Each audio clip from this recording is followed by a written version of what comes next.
The week my brother showed up at Christmas dinner asking for half my life savings, my mother had already set the table with the crystal glasses she bought on my debit card 12 years ago. She didn't remember where they came from. She just lined them up carefully, the way you line up reasons why certain people in a family deserve beautiful things and certain people don't. Marcus got the chair at the head of the table. He always did.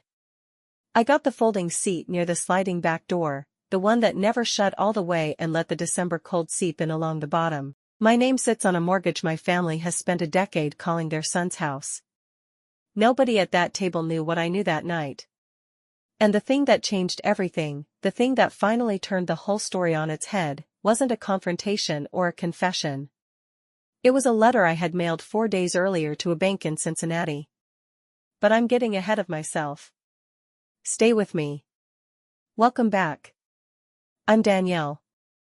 I'm 36. I built a medical staffing company out of a spare bedroom and a broken laptop, and this is the Christmas my family found out I was no longer invisible, and what happened when they tried to make me disappear again. If you have ever been the competent one, the capable one, the one nobody worried about because you always figured it out, this story is for you. I drove south from Indianapolis every December, the same stretch of highway, the same flat gray sky, the same turn onto my parents' street in Terre Haute where the inflatable snowman always leaned slightly left like it was confiding something. My mother, Linda, was at the stove when I walked in. My father, Roy, was in the garage. My brother Marcus and his wife Tiffany were already seated at the table, which meant they had arrived early for the first time in recorded history, which meant something was happening. My mother looked up at me with a smile that had been practiced. "Danny. You look tired. Sit down, I'll get you something." I wasn't tired. I was reading the room. The crystal glasses were already out. The ones I'd bought her at a home goods store in 2013 when I was 23 and her card had declined at the register and I'd quietly handed the cashier my own without making anything of it. She'd carried the bag to the car talking about how she had always wanted a set like that. I sat in the folding chair. The cold came in under the door and found my ankles. I told myself I was fine. I almost believed it. You learn the math of your family early. The equation in ours was simple. Marcus needed. I managed. When Marcus dropped out of his first college at 22, my parents paid for a second enrollment at a different school. When that didn't take either, they gave him 2 years of rent while he figured things out. When his car got repossessed, my father drove across 2 counties before sunrise to pay the lot in cash so the neighbors wouldn't hear about it. When his first business failed, they absorbed the debt without blinking. I heard all of this at holiday dinners, told as evidence of the family's generosity. At 19, I asked my mother to co-sign a lease on a studio apartment. $450 a month. She set down her coffee cup and said the sentence that would define the next 15 years of my life. "Danny, we've only got so much to give. Marcus needs us right now. You'll be okay. You always are." So I paid that deposit out of tips from a waitressing job. I worked doubles. I took out my own student loans and paid them back early. I built my okay life without a single leg up from the people who were supposed to be the legs.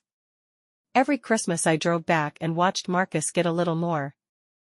And every Christmas I told myself it didn't bother me anymore. Standing in that kitchen, watching my mother arrange the crystal I had paid for, I realized. I left at 18 with a certification in medical billing and a second-hand car with a cracked dashboard. I want you to know this part, because I know how the rest of the story sounds, and I don't want you to think I was handed any of it. My first real job was at a small home health agency in Indianapolis. I answered phones, processed claims, learned the billing codes, learned the scheduling software, stayed late. When the owner retired, I had saved enough to buy a piece of the client list.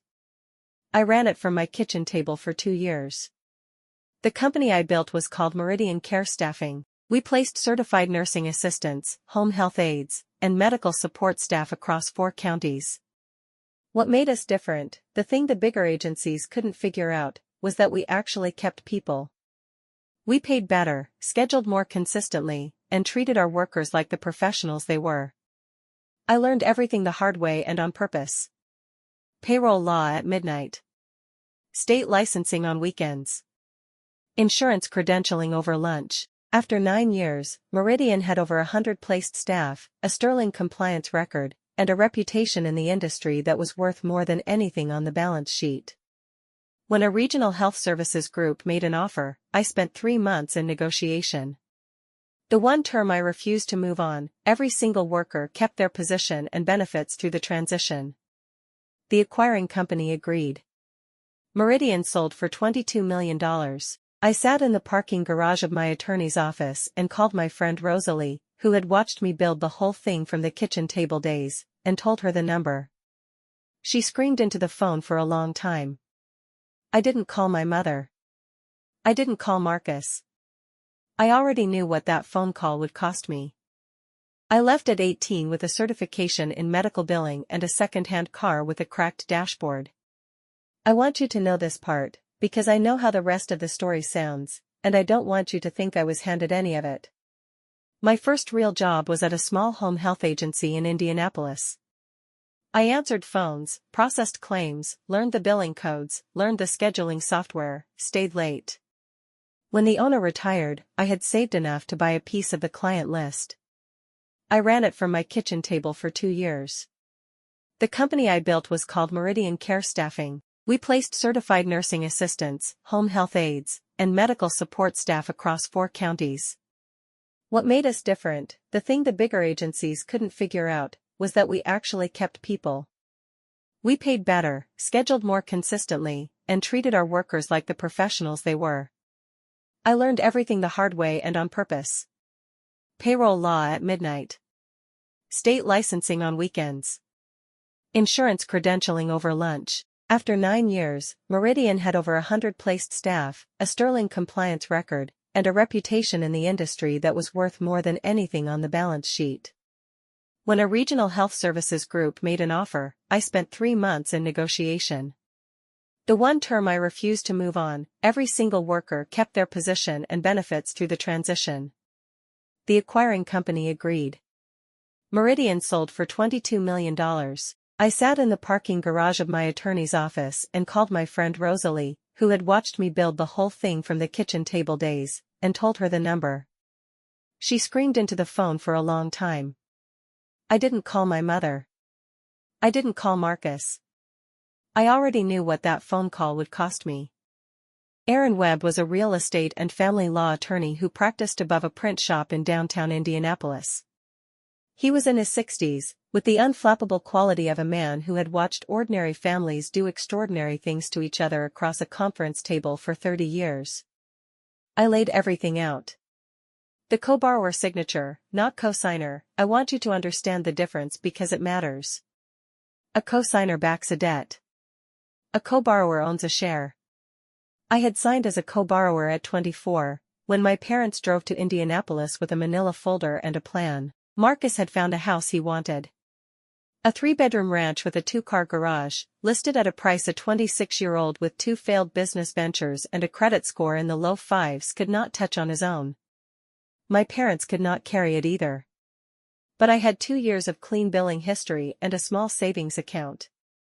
We just need your name on the paperwork, my mother had said at my kitchen table, sliding the folder across. It's a formality.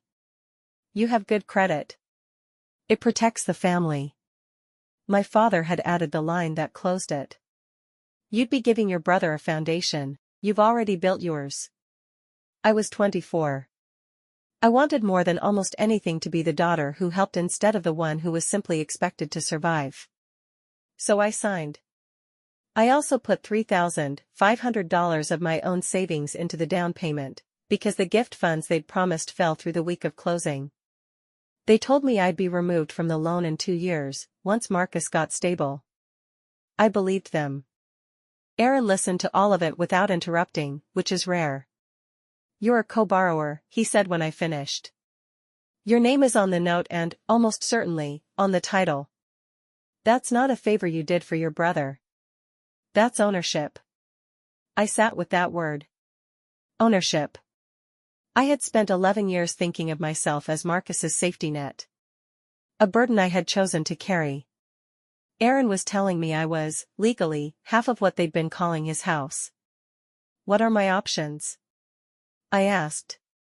He spread his hands on the table. You could file a recovery action against your brother for the payments you've made on his behalf.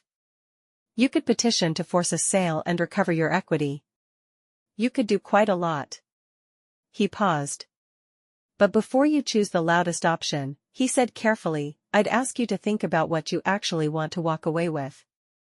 A lawsuit keeps you in a room with all of them for a year or more. I told him I'd think about it. I was getting very good at that line. That night I pulled the original folder out of my desk drawer, plain manila, soft at the corners from 11 years of moving without opening. The closing documents on a house in Terre Haute that everyone in my family called Marcus's.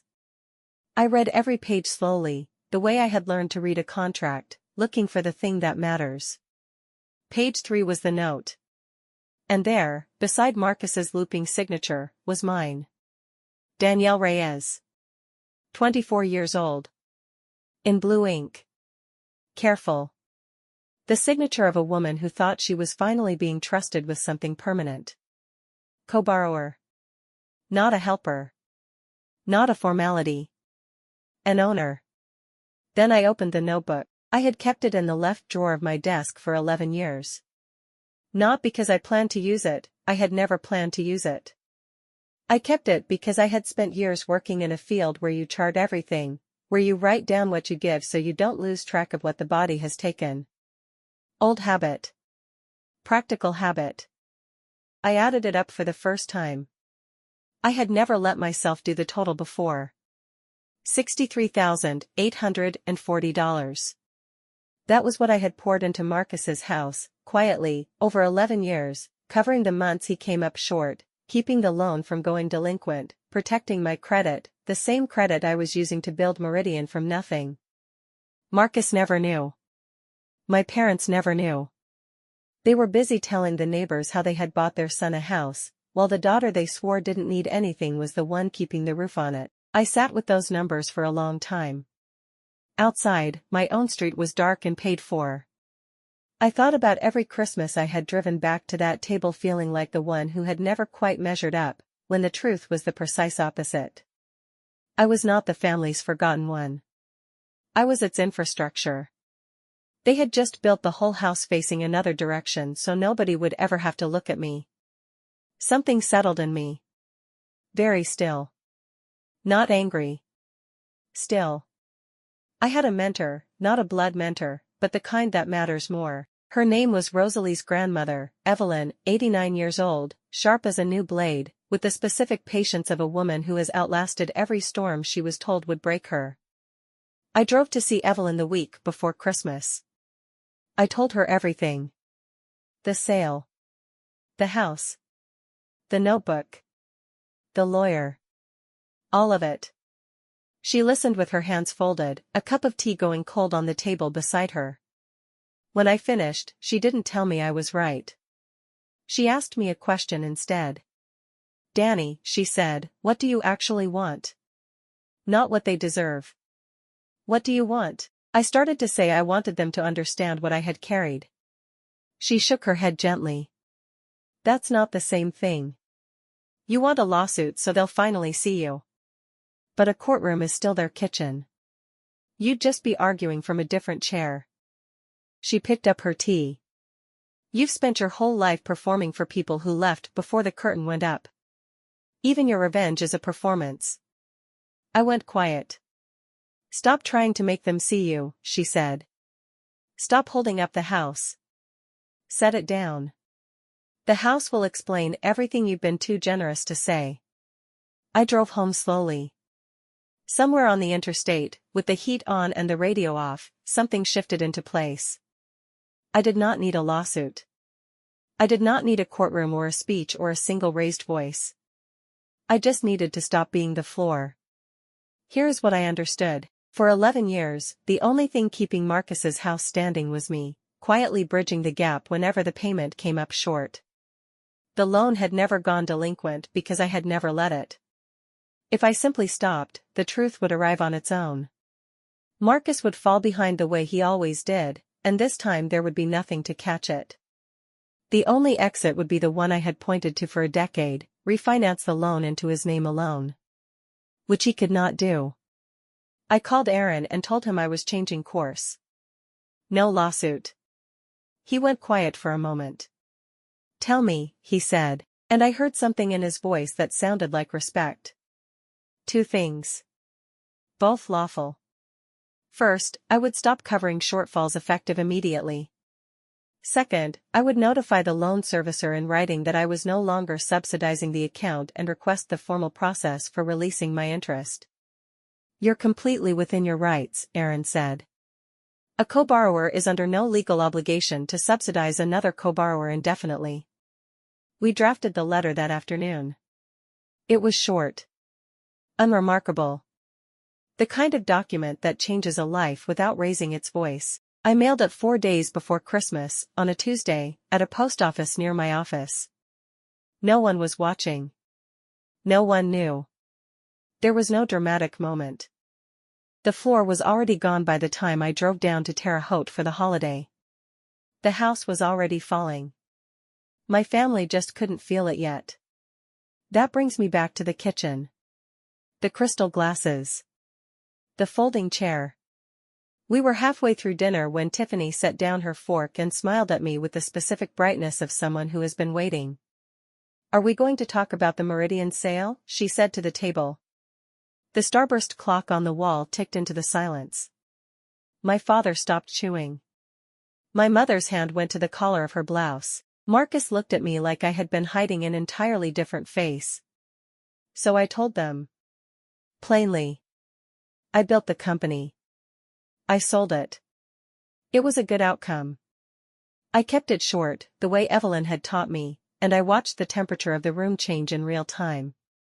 My mother's surprise lasted about 5 seconds before it reorganized itself into something else. I recognized that look. I'd watched it my whole life. Calculation. She reached across and covered my hand with hers. Warm. Practiced. Sweetheart, she said. What a blessing. For all of us. For all of us. Not for me. For the family. And then, the sentence I had been hearing since I was 19, the one that had shaped every room I'd ever been dismissed from, and your brother is really struggling right now. You know how it is. You don't need it the way he does. She squeezed my hand. I didn't pull away. I just looked at her. For the first time in my life, I didn't feel the urge to argue. It moved quickly after that. The way these things do once a number is on the table. My father cleared his throat and said something about keeping resources within the family. Marcus leaned forward, said he would never ask, and then asked. A figure. Then a larger one. By the end of the evening, the loan he was requesting had become, in the language of the table, a fair contribution from a sister who had benefited from everything this family gave her. As if Meridian had been a family project I had selfishly cashed out alone. Tiffany delivered the line I suspect they had assembled together beforehand. After everything your parents sacrificed for you growing up, you'd really let your own brother lose everything? Everything my parents had sacrificed for me. I ran the inventory in my head. The deposit they wouldn't co-sign. The tuition they paid for Marcus. Twice. The car. The rent. The house with my name on it. The $3,500 of my savings in the down payment. Everything they had given me fit in a thimble, everything they had taken could fill that house to the eaves. But I didn't say any of that. Not yet. Marcus, reading my silence as hesitation, leaned in further. Family takes care of family, Danny, he said, with the confidence of a man quoting wisdom he had invented 30 seconds ago. That's just how it works. I looked at my brother. 38 years old. Sitting in a house he didn't know was sinking. Explaining to me how money should flow. Let me think about it, I said. And my father followed me to the porch.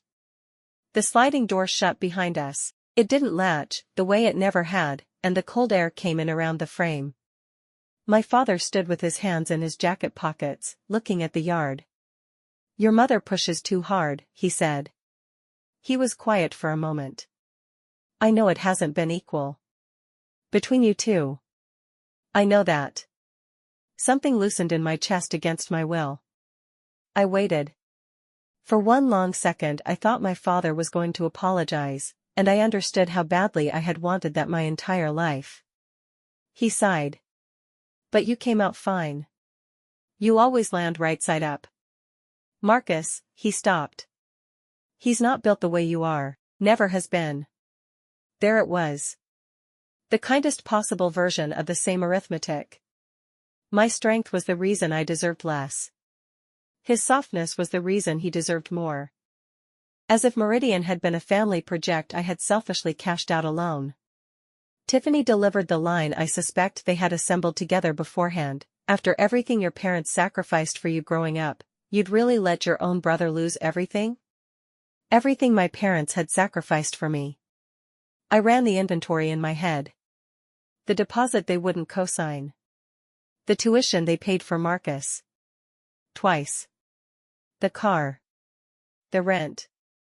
The house with my name on it. The $3,500 of my savings in the down payment. Everything they had given me fit in a thimble, everything they had taken could fill that house to the eaves. But I didn't say any of that. Not yet. Marcus, reading my silence as hesitation, leaned in further. Family takes care of family, Danny, he said, with the confidence of a man quoting wisdom he had invented 30 seconds ago. That's just how it works. I looked at my brother. 38 years old. Sitting in a house he didn't know was sinking. Explaining to me how money should flow. Let me think about it, I said. And my father followed me to the porch. The sliding door shut behind us. It didn't latch, the way it never had, and the cold air came in around the frame.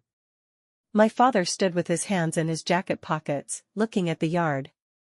Your mother pushes too hard, he said. He was quiet for a moment. I know it hasn't been equal. Between you two. I know that.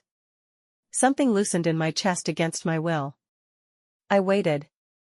For one long second I thought my father was going to apologize, and I understood how badly I had wanted that my entire life. He sighed.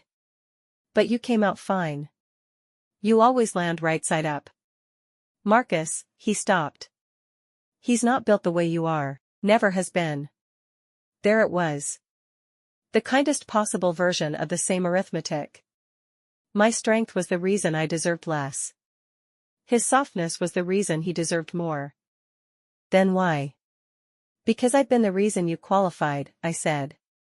My name has been on that loan since you were 26. Page 3, co-borrower. I put $3,500 into the down payment. And I've covered every shortfall since the first year. $63,000. The silence that followed was a different kind of silence. The kind where someone is doing math for the first time. Why is it behind now? He asked. His voice was small. Because I stopped, I said. That's all. I just stopped. See you at dinner, I said. And I hung up. Dinner was at 6. I arrived at 6 exactly. The house smelled the way it always smelled. Ham and pine and that particular combination of candles and old carpet that was the smell of my entire childhood. The ceramic Christmas tree on the sideboard with its little peg lights that my mother had arranged every year of my life. The crystal glasses caught the overhead light. My folding chair was by the sliding back door. Some things a family will not change even as the floor goes out from under it. They were all there. My mother, with the tight-shouldered composure of a woman who had been managing a crisis all week. My father, not quite meeting my eyes. Marcus, gray and sleepless, his wedding ring catching the light. Tiffany, watching me from her chair the way you watch a door you're not sure will hold. Two cousins down the table who had clearly been briefed and arranged their faces accordingly. I sat in my folding chair. The back door let the cold in along the bottom. That small, familiar draft. The feeling of being the one nearest the exit. I folded my hands and waited. I had learned, from years of sitting with people in difficult moments, That you do not fill a silence to make yourself comfortable, you let it work. So I let it. And Marcus, who had spent his entire life seated at the head of whatever table he sat at without ever being asked to earn the chair, looked at me, and the evening came undone. He didn't make it through the first course. He put down his fork before the plates were filled. His eyes were already wet. "I'm going to lose the house," he said. His voice broke on it. "You understand that? They're going to take it." My mother reached for his arm. My father found something to study on his plate. "I have a wife. I built a life there. And you're sitting on $22 million and you won't make one phone call." He said the number like an accusation. "How much do you think would fix it?" I asked. "Evenly." He told me before he thought better of it, $15 million. To be safe. To start over. The table went still. Even the cousins looked startled. Then Marcus slid out of his chair, 38 years old, and went down onto the kitchen floor. Kneeling. Actually crying. The way I hadn't seen since we were children. "Please," he said. "Please, Danny. You're my sister. Don't let me lose everything." And my mother stood up so fast her chair scraped the floor. "Look at what you're doing to him," she said, her voice rising. "You walked into this house with your money and your silence and you're punishing him. You've always resented him. This is jealousy. That's all this is." The clock ticked. The cold came in under the door. My brother wept on the linoleum. My mother called me a thief in her own kitchen on Christmas Eve. And every face at that table turned toward me, waiting to see me flinch. I didn't flinch. I felt, of all strange things, calm. Because I was the only person in that room who knew what was actually true. I didn't raise my voice. I have found that when a room gets loud enough, the quietest voice is the one people lean forward to hear. "I want to say one thing," I said, "and then I'm going to finish my dinner." My mother was still standing. Marcus looked up from the floor.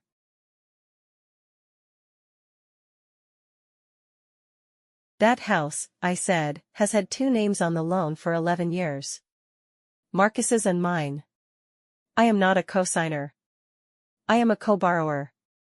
I have an ownership interest in it. I have since Marcus was 26, when no lender in this state would touch him without my name beside his, and you drove to Indianapolis and asked me to put my credit and my savings on the line so this family could say it bought its son a house. I let it settle. For 11 years, every time Marcus came up short, I covered it. $63,840. None of you knew, because I never said anything, because that was the role. Last week I stopped. I didn't sue anyone.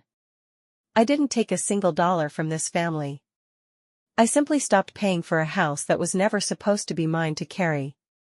I looked at Marcus on the floor. "You didn't lose your future," I said. "You've been living on mine since you were 26. I just stopped lending it to you." My mother found her voice, thin now, shaking. "Family money comes home to family," she said. "We did the best we could. We could only ever back one horse. You know that, Danny. You've always known that." "You're right," I said. I let myself smile, small and tired and entirely my own. "It does come home. And it is." I picked up my fork. "To me." Nobody moved. My father exhaled, long and slow, the sound of a man who has known the truth for a long time and is only now being required to stand in the same room with it. My mother tried one more time. The old sentence, worn smooth now, almost gentle. "We could only ever back one horse, Danny. That's just how it was." I set my fork down. "You were right about that," I said. "You told me the truth when I was 19, but you spent 36 years looking at the wrong end of the stable." She stopped. "You never noticed which one of us was actually carrying the whole barn." The cousins looked at their plates. Tiffany had moved an inch away from Marcus without seeming to notice she'd done it. And my brother, still half kneeling on the kitchen floor, looked at me with an expression I had never seen on his face before. Not anger. Not even grief, exactly. Recognition. The slow, arriving understanding of who I had actually been to him all along, and what it had cost, and how completely they had all turned away from seeing it. I stood up. The folding chair scraped back. The sliding door rattled in the December wind. That familiar sound, the one I had spent 36 years turning back to address, easing shut, holding against the cold while everyone inside stayed comfortable. I put on my coat. "I'm not angry at any of you," I said. And the thing that surprised me most, was that I meant it. "I'm not going to fight you. I've spent my whole life in this family's ring and I'm finished." I looked at Marcus. "I hope you figure out the house. I genuinely do. But I won't be the one who figures it out for you." I looked at my parents. "Don't call me about money. I won't answer. If you ever want to call me about anything else, anything at all, I'll pick up. That part is up to you." I opened the sliding door. The wind caught it. The frame rattled where the latch didn't hold, the way it had rattled my entire childhood.